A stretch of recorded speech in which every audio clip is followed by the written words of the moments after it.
السلام عليكم، ازيكم يا حبايبي؟ عاملين ايه؟ يا رب تكونوا بألف خير، وحشتوني ان شاء الله. مع بعض النهارده. طبعا الجو حر وكل شويه الكهرباء تقطع، مش عارفين نعمل اكل ايه وكلنا زهقانين من الحر.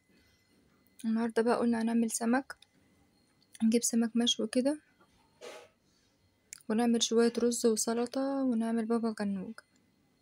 بصوا كده، جبت شويه رز غسلتهم كويس كده، وحطيت شويه ميه يغلوا وشويه زيت وحطيت الرز. بصوا ما شاء الله.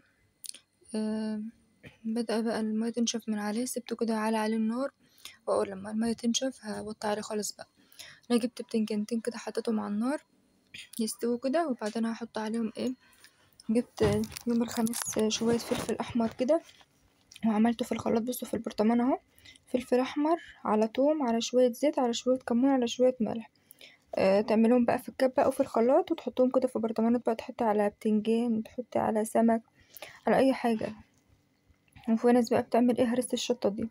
هعمل معاكم ان شاء الله الايام الجاية حاجات كده نحطها في الفريزر تكون سهلة علينا، بدل ما كل ما نعمل اكلة نعمل بقى يعني يكون عندنا كمية كده نطلع منها احسن. وهنا طلعت بقى طماطم وخيار وفلفل وخضرة كده زي ما انتوا شايفين، عشان نعمل شوية سلطة كده حلوين. جبت فصين توم، طبعا التوم له قيمة غذائية عالية، وجزر اهو.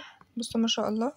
على النار حوالي 5 دقايق كده، واول لما تحسي ان هو طرى شويه كده بتشيليه عشان ما ينشفش منك على النار. تحطي بقى في طبق كده في شويه ميه، وتبداي تقشريه، وهحط عليه بقى ايه شويه اهرسه الاول بالشوكه. بس هنا الرز ما شاء الله اللهم بارك. خلاص. اول لما ينشف ههد عليه. كنت عامله 2 واحده استوت ودي لسه. هبدا بقى ايه، زي ما قلت لكم، اقشره كده في شويه ميه وهرسه بالشوكه، واحط عليه شويه معلقتين كده من الهريسه اللي انا وريتها لكم دي، وشوية ملح وشوية كمون ونقطة خل، وأعصر على الليمونة كده، وما شاء الله زي العسل. أنا رزه كان خلاص نشف اهوت، بحدد بقى على النار خالص. وهنا ما شاء الله البتنجان بتاعنا وبابا غنوج. طبعا ممكن تحط عليه طحينة، بس أنا ما كنتش حابة ان انا احط عليه طحينة. هبدأ بقى اقطع السلطة بتاعتي. بصوا فص التوم ده، هبدأ بقى اقطع السلطة بتاعتي، الطماطم والخيار والفلفل والثوم، نحط عليها برضو شوية ملح وشوية كمون وشوية خل، واعصر عليها ليمونة. هبدأ بقى اجهز السفرة بتاعة الرز، كان خلاص استوى اهو.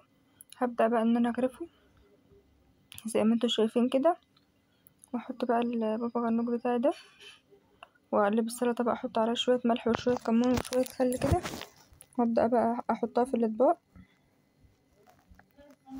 والسمك بقى كنت طالبة سمك بوري وسمك بولتي،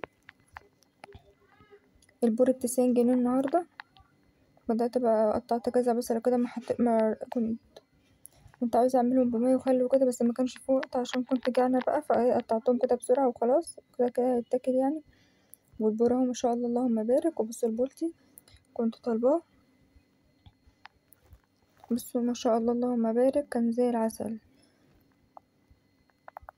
وده كان الاكل بتاعنا النهارده. بس ما شاء الله اكله سهله وسريعه كده ومغذيه.